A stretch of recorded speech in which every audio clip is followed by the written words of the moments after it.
Hey, welcome everybody to a supersized edition of Reserve Seating. It is a special mailbag. The squares are full. The The screen is squares full, are guys. full.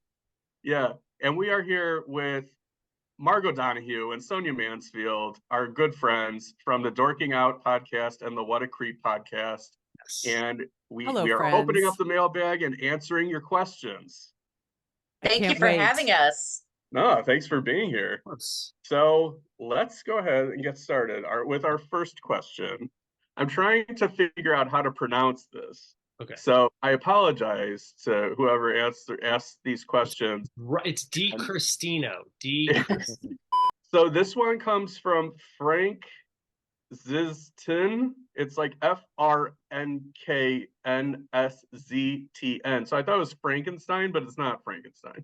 So the question is, I'd love to hear more nominees of bad movies with great soundtracks. I'm showing my age here by picking Xanadu. I think Uh, I actually listen to it pretty often.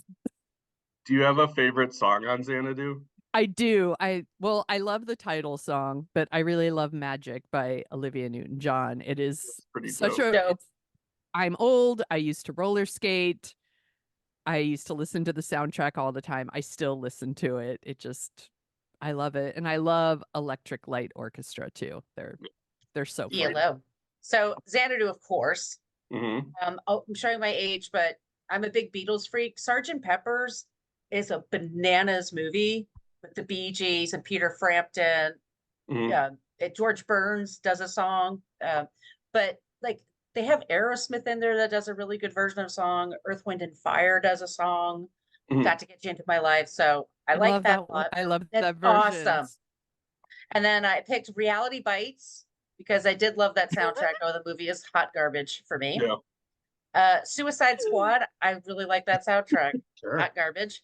Yeah. And I didn't like the Watchmen movie very much, but Mm. I stupid love the soundtrack. And I think like the first 10 minutes of the movie are really great. Mine is super boring. I'm going with Garden State because that soundtrack was so important to me. The Iron and Wine cover of Such Great Heights is still in the rotation. It's really, I mean, I hate to be this guy, but it really is where I discovered the Shins and really started to get into them. So again, it's a boring pick, and I don't like to say that Garden State is garbage. I've written about Garden State. Garden State's important to me, but it's a young man's movie. But that's the one that immediately came to mind for me. So my pick is I could have gone guilty pleasure, bad movie, good soundtrack like Spawn or Crow City of Angels. Right. But I think I'm gonna go with William Shakespeare's Romeo and Juliet because I think that movie sucks. No. And I know that there's like It's a great. lot of fans of it. I'm sorry, but I love the soundtrack. I heard the Cardigans song at the mall with my sister at a McDonald's and said like they're gonna be huge, and I was proven not completely right, but that's okay. But Love Fool is amazing. I love the Everclear song. I love the Garbage song. It's a really Yes. great soundtrack. It's a really good one. All right, sorry. Next question. Again, I apologize if I'm mispronouncing the name. Azel or Asley. And the question is, new to the F This Movie universe. So hello, welcome. Thank you for being here. Welcome. So this has probably been covered, but favorite hangover movies, to which I question, when you have a hangover or the Hangover series? And he replied, when you have a hangover or just feel like crap and need a movie that feels like a warm hug. I haven't been hungover in a little while. I'm gonna knock on wood, but I did have a nasty flu last week and immediately busted out my comfort movie, which is Legally Blonde. Nice. I love Legally Mm. Blonde. I watch it whenever I'm sick, whenever my heart hurts. Legally Blonde makes me feel better. So that is one of my comfort movies. And I picked two because another one that Yeah. I love is Sliding Doors Yes. Mhm.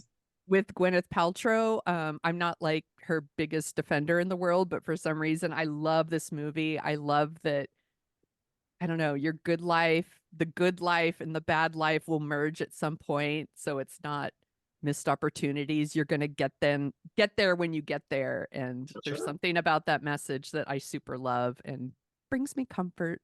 My kind of, it's an old one, but it's a goodie. It's Neil Simon, and it's called The Goodbye Girl. So Mhm. And I good. don't know why I love this movie so much. It's New York, it's the 70s.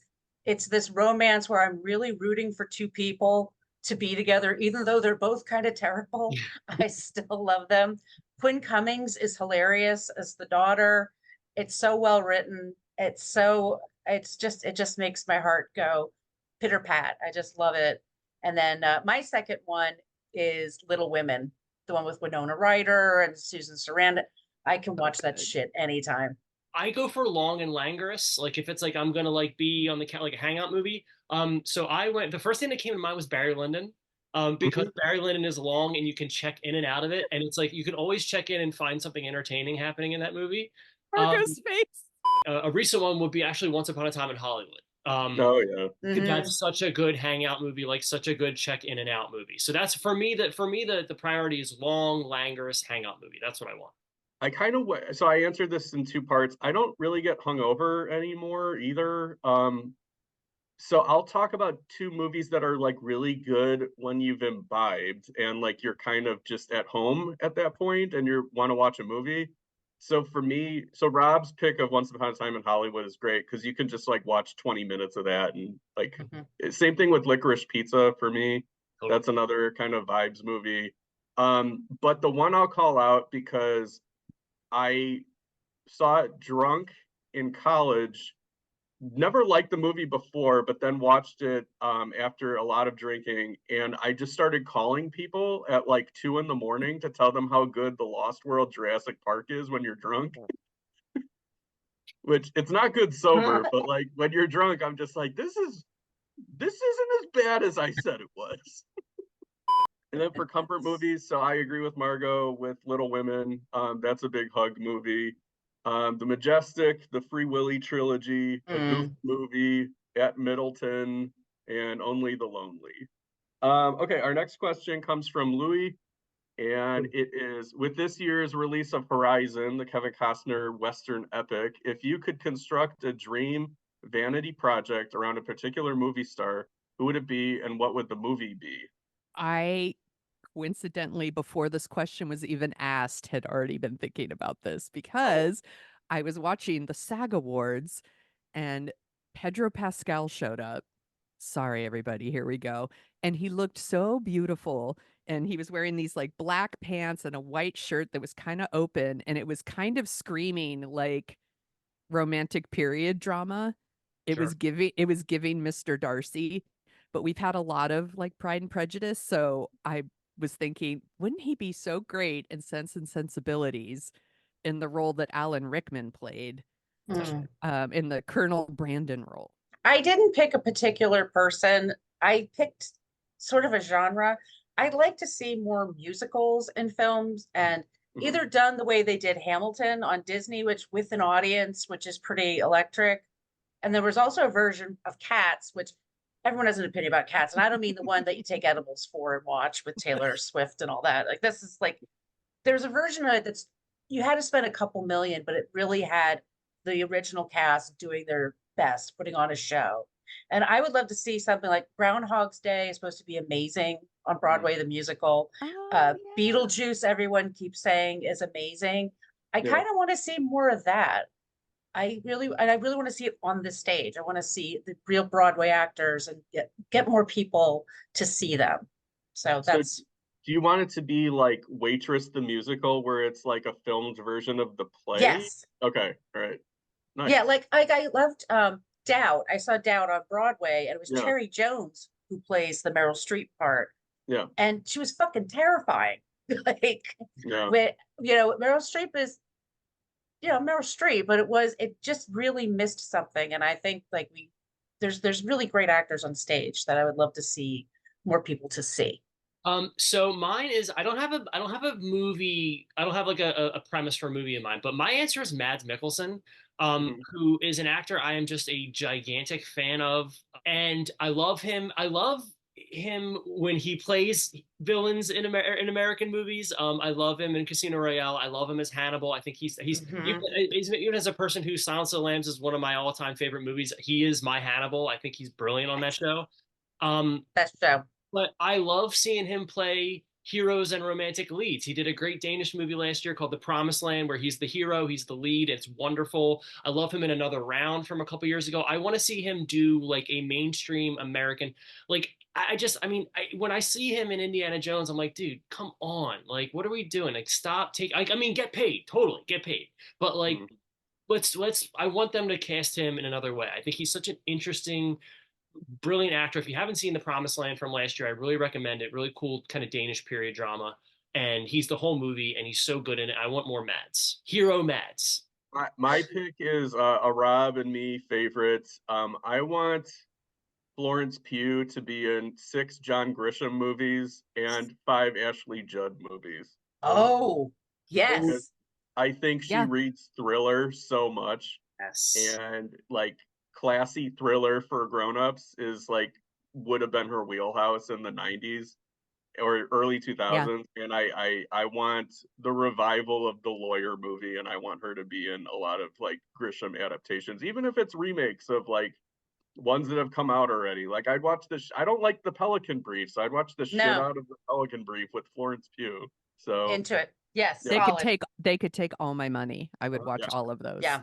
All right, next question from Chris. I love car movies. What are your favorites? The first thing that popped into my head, and I think this counts as a car movie, Smokey and the Bandit.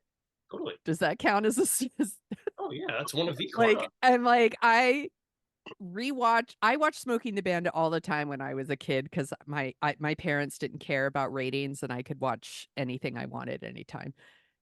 But I have introduced my son to Smokey and the Bandit, and we've rewatched it many times. And Burt Reynolds is such a movie star, like such a movie star, and he's like having the most fun. And Sally Field's adorable, and the car is super fast and cool, and it's really, really funny. Some things haven't aged very well, but it is still really funny. And Sally Field in that movie is something else. I will say that.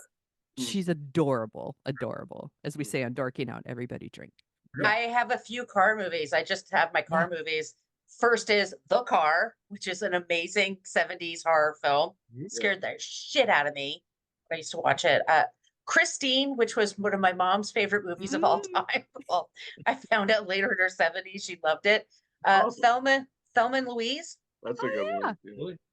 I didn't even think of that. Oh, yeah, you're so smart. and my last one, The Blues Brothers. That's like the best car chase ever. I'm going to champion a movie that I've been talking about on the site for a long time, which is Stephen Knight's Locke with Tom Hardy. A movie that I know is not really for everybody, but it is a car movie. It takes place entirely in the car. It's just essentially a character reckoning with this terrible mistake he's made, and he's talking on the phone in the car the entire time. If you've never seen Locke, I really recommend it. It's speaking of a comfort movie, it's a quiet kind of movie that I can just put on and have going and check in and out with. But I was trying to think of like some non-conventional car movies, and that one qualifies for me.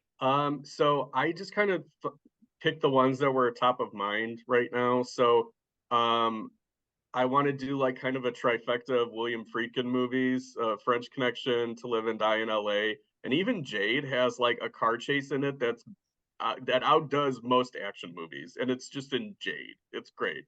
Bad Boys 2 has the best car chase I've ever seen in my life, which is one of the only reasons why I can still defend some of Bad Boys 2. But it's the best that on the Miami Expressway or Freeway or whatever you call it is unbelievable, and I don't think has been topped since.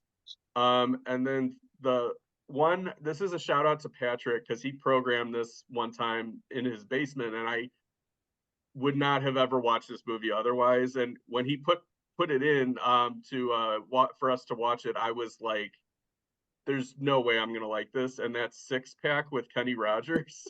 Oh, it's great. And it's like cheaper by the dozen with cars. Yes. Yeah. Anthony Michael Hall and Diane Lane is so yeah. Oh, yes. And it's ridiculous. And at first I was just like, I don't know. And then by the end of it, I was like, I only care about these people. Okay, so our next question comes from Monkey Is Not For Sale.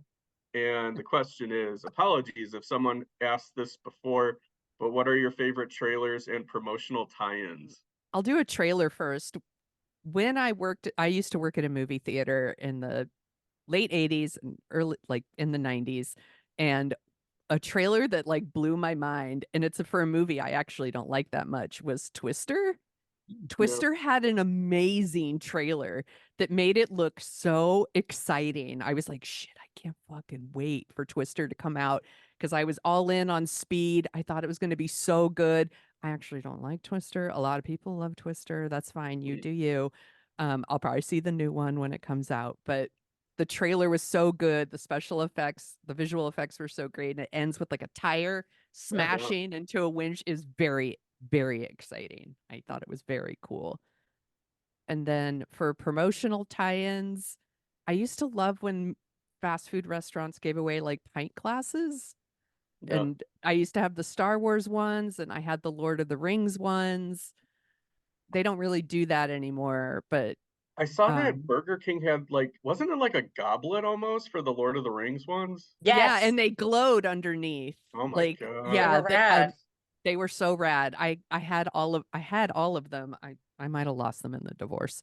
But Alamo Draft House does pint glasses now, and those are pretty cool.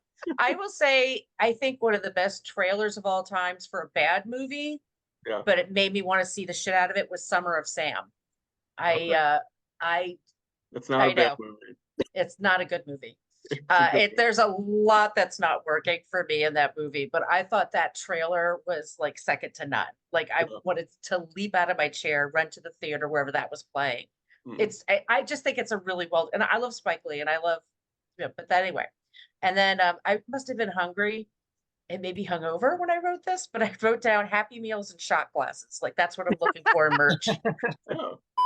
So mine, so two things for me. One, trailers. The first thing that comes to mind is the Man of Steel trailer. And speaking of movies, like trailers for movies I don't like. I don't like Man of Steel at all, but I think that trailer fucking rips. I think it's great. I still watch it every now and again. I think it's wonderful. Then for promotional stuff, I'm going to cheat a little bit here and talk about some critic swag I've received, which is my favorite thing that I still use. Which is from the Hulu original movie Fresh from a couple years ago, the cannibal rom-com. I have what do they call those things? An apron, a kitchen apron. They sent us aprons and cutting boards, and I still use both. So my trailers would be Cliffhanger and Bram Stoker's Dracula. They both look like the best movies ever made when I saw the trailers. And promotional tie-ins, my beloved wrap party gift of the Majestic robe that I bought off of eBay that Jim Carrey. So Jim Carrey had a thing in the early 2000s where the Majestic, the Grinch, and Lemony Snicket, he just gave everybody in the cast and crew robes. So apparently people didn't like Jim Carrey that much because there's a lot of people selling them online. So want to give a shout out to the McDonald's Disney cartoon movie ornaments that they used to sell in the early 90s, like Cinderella, Oliver and Company, The Rescuers Down Under. And I didn't celebrate Christmas as a kid, so it was always like a drug deal when I wanted to go buy one. It was like I was doing something sneaky. All right, our next question comes from Nathan. Favorite studio or production company logos? This is a very interesting question. I have a soft spot for the 20th Century logo. I think probably because I watched Star Wars so much as a kid. So still in my mind, when I see that logo, I think that the theme's gonna kick in. Also, I love seeing like those 80s Touchstone logos, just because there's something comforting about them. I like the old, I mean, this is TV though, but I mean, I like the MGM one with the lion. That always is good for me. But when they had the Mary Tyler Moore one, what was Little Kitten, that meow, I always thought that was cute. And I think, I don't know why, it's very simple, but I like the A24 logo. I think it's kind of cool. Similar to the A24 logo, the one that stands out to me is the New Line logo. That's probably my all-time favorite. The whoosh, whoosh, whoosh, gonna come together, New Line Cinema with little film reels. I will say just real quick though, the production company logo I am least excited to see is the Sony bing. Nothing turns me off of a movie more than when I see that little bing. I'm like, oh, it's gonna be shit. It's gonna be a shit movie. You know what? For me, it's a Miramax whenever that comes up Oh, again, it I'm like, bums me oh out. man. So I'll give a shout out to the 75th anniversary Universal Studios logo that had like the history of the logos, and then it unveiled the new logo, which was later ruined by the 1997 Universal Studios logo, which looks like you're looking at a specimen underneath a microscope. I agree with Rob's new line. I really like the old Warner Brothers one where it's like red and there's like 70s one. circles and it's shooting out at the Oh, screen. yeah. That always seems scary to me because I associate it with The Shining or Clockwork Orange. Yes, Um, totally. Savoy Pictures because it's just a herd of buffalo running, and then you watch Tales from the Hood. And then the TriStar early 90s, 80s Pegasus. Yes. And our last question, current movie trends we either like or dislike. I went with something I like, which is I'm happy to see concert films back. There you go.